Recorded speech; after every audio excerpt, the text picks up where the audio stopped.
Whoa! What was this? Weekly test?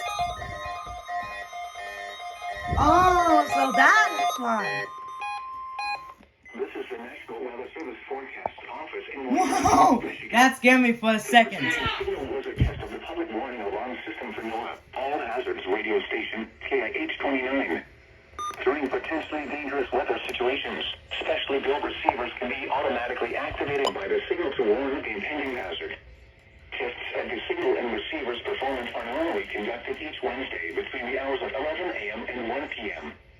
If there is a threat of severe weather, the test will be postponed to the next available good weather day. Oh boy. Reception of this broadcast That got me for a sec. is warning alarm over any given location. This variability, normally noticeable at greater distances from the transmitter, can occur even though you are using a good quality receiver in good working order.